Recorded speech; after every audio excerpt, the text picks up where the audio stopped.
नमस्कार। Prime time में आपका स्वागत है। आज हम बात करेंगे पाकिस्तान के एक ड्रामे की और साथ ही साथ जम्मू कश्मीर की तरफ बढ़ते बर्ड फ्लू के खतरे की। पहले बात करते हैं पाकिस्तान की। पाकिस्तान के गुजरांवाला स्थित एंटी टेररिज्म कोर्ट ने जैश ए मोहम्मद जो आतंकवादी संगठन है, जो भारत में भारतीय संसद और पुलवामा जैसे कई बड़े हमले कर चुका है, उसके मुखिया मौलाना अजहर मसूद के खिलाफ अरेस्ट वारंट जारी किया है। कुछ लोगों को ये लगने लगा है कि आतंकवाद के प्रति पाकिस्तान के रवैये में कुछ बदलाव हो रहा है, उसका हृदय परिवर्तन हो रहा है, लेकिन ऐसा कुछ नहीं है।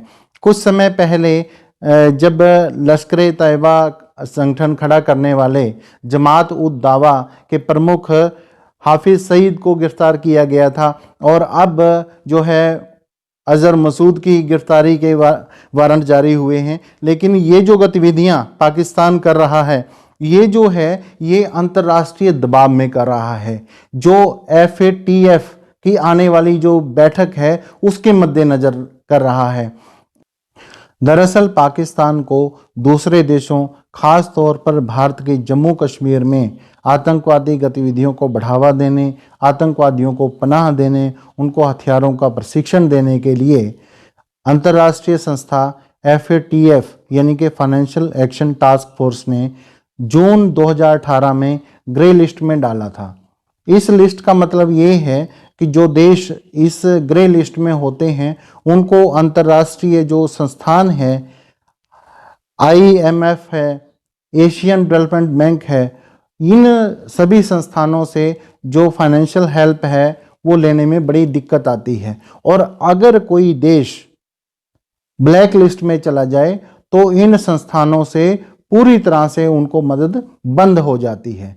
इस ग्रे लिस्ट से बाहर निकलने के लिए पाकिस्तान को FATF ने 23 पॉइंट्स पर काम करने के लिए कहा था, जिनमें एक तो ये है कि जो पाकिस्तान में 88 जो टेररिस्ट ग्रुप्स हैं उनकी जो टेरर फंडिंग हो रही है, मनी लॉन्ड्रिंग से जो पैसा आ रहा है, इसके अलावा जो वहाँ पे लोकल उगाही करते हैं उस पर रोक लगाने के लिए कहा गया था। इसके साथ ही साथ जो पाकिस्तान में अंतर्राष्ट्रीय आतंकवादी हैं, जिनमें हाफिज सईद है, जिनमें मसूद अजहर है, जिनमें अंडरवर्ल्ड डॉन जो है वो दाऊद इब्राहिम है, इन लोगों के खिलाफ कार्रवाई के लिए कहा गया था। तो अभी तक पाकिस्तान इसी जद्दोजहद में लगा हुआ है कि इनके ऊपर कार्रवाई कैसे करें। तो अगर पाकिस्तान कोई कार्रवाई करता है तो उसका वहाँ पे बड़ा रिएक्शन देखने को मिलता है, इसलिए वो बड़ा एक ड्रामा खेलता है कि इनके खिलाफ कार्रवाई का एक ड्रामा सा चलाया जाए, वहाँ की अदालतों को कहा जाए कि इनके खिलाफ अरेस्ट वारंट जारी करो, इनको अरेस्ट करवाओ, ताकि बाहरी दुनिया को ये लगे कि पाकिस्तान वास्तव में आतंकवाद के मुद्दे पर बहुत गंभीर हो गया है। इसके साथ ही पाकिस्तान ने पिछले साल जो है वो 4 कानून अपनी संसद में लाए, जिनके तहत जो ये टेरर फंडिंग है, मनी लॉन्ड्रिंग है, उन पर रोक लगाई जा सके। इसके साथ ये 4 नए कानून लाने के साथ ही साथ 15 जो कानून हैं जो पहले से एग्जिस्ट करते थे उनमें बदलाव किया गया। तो कुल मिला के पाकिस्तान बुरी तरह से डरा हुआ है। ये जो FATF है इसकी अगली जो बैठक है वो या तो जनवरी के एंड में या फरवरी में होनी है। इसी सिलसिले में पाकिस्तान में जैश ए मोहम्मद के 6 आतंकवादियों को पहले ही गिरफ्तार किया जा चुका है। अब इसके चीफ जो मसूद अजहर है उसके खिलाफ भी गिरफ्तारी वारंट जो है जारी किया है।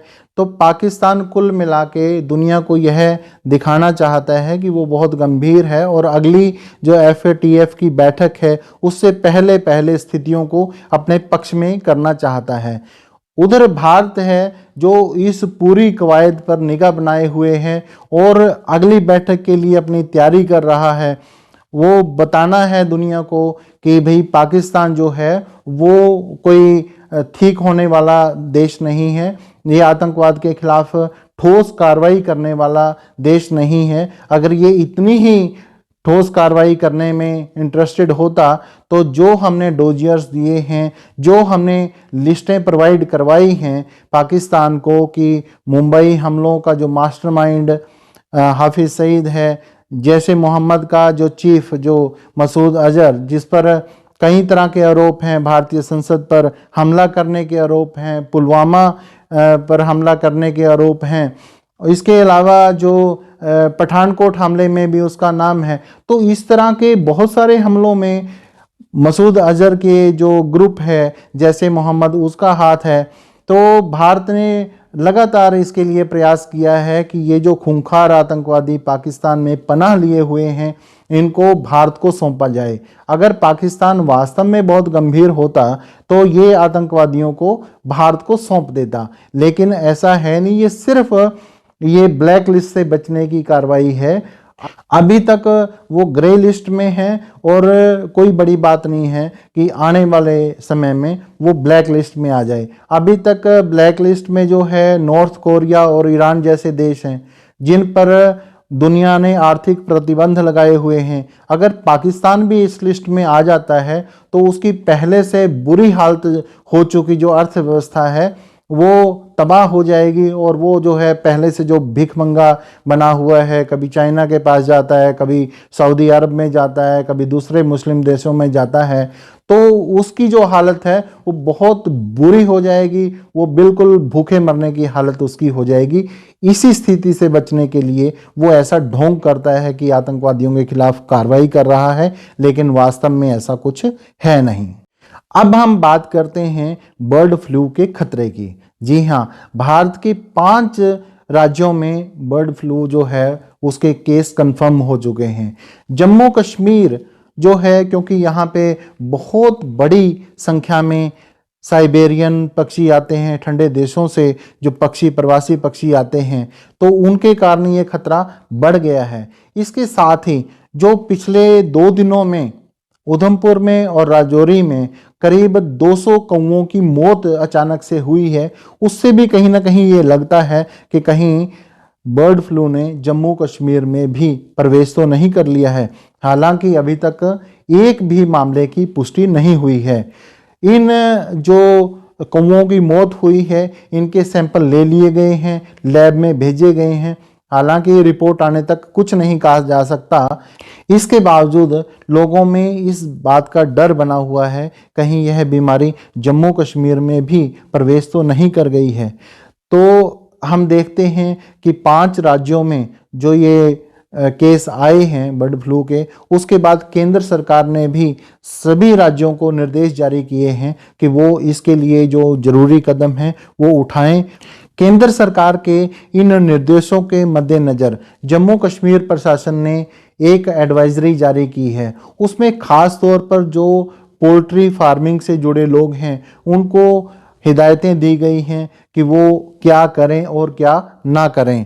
इसके अलावा जो लखनपुर है एंट्री पॉइंट जम्मू कश्मीर का, वहाँ पे बाहर से आने वाले, दूसरे स्टेट से आने वाले जो पोल्ट्री प्रोडक्ट्स हैं उनकी एंट्री पर भी रोक लगाई गई है। हमारे पड़ोसी राज्य हिमाचल प्रदेश में जो दूसरे देशों से आने वाले करीब 1700 प्रवासी पक्षी मृत पाए गए हैं। इससे ये खतरा बन गया है कि कहीं वहाँ बर्ड फ्लू तो पैदा नहीं हो गया है। इसके साथ ही साथ जम्मू कश्मीर में भी जम्मू के घराना हो, मानसर हो, कश्मीर की वुलर लेक हो, डल लेक हो, और भी कई ऐसी जगहें हैं जहाँ पे हर साल जो प्रवासी पक्षी आते हैं। इसको लेकर जो स्थानीय लोग हैं उनके मन में ये दहशत बनी हुई है कि कहीं इन पक्षियों के माध्यम से यहाँ पे बर्ड फ्लू ना आ जाए। बर्ड फ्लू का जो मेन असर है वो पक्षियों पर होता है, लेकिन इन पक्षियों के जरिए इस बीमारी के इंसानों में ट्रांसफ़र होने की संभावनाओं से भी इनकार नहीं किया जा सकता। हालांकि पिछले कुछ सालों से हर साल सर्दियों में बर्ड फ्लू के केस आते हैं, लेकिन इससे अभी तक बहुत ज़्यादा इंसानी जानों के नुकसान की सूचना नहीं है। ऐसे में फिर भी बहुत एहतियात बरतने की ज़रूरत है, और जो चीज़ें सरकार द्वारा प्रतिबंधित की गई हैं या आपको ये सलाह दी गई है कि इन चीज़ों से दूर रहें, इन पक्षियों से दूर रहें, इस प्रकार के खाने से दूर रहें, तो उन सभी हिदायतों का आप पूरी तरह से पालन करें ताकि जम्मू कश्मीर और देश के दूसरे इलाकों में भी यह बीमारी जो है वो नुकसान ना कर सके, ज़्यादा नुकसान ना कर सके, इंसानी नुकसान ना कर सके। धन्यवाद। GK अपडेट रहे हमारे साथ। अगर आप ये वीडियो YouTube पर देख रहे हैं तो हमारे YouTube चैनल को सब्सक्राइब करें और बेल आइकन को क्लिक करें। अगर आप ये वीडियो Facebook पर देख रहे हैं तो हमारा Facebook पेज लाइक जरूर करें। For advertisement please contact 705-109-1811।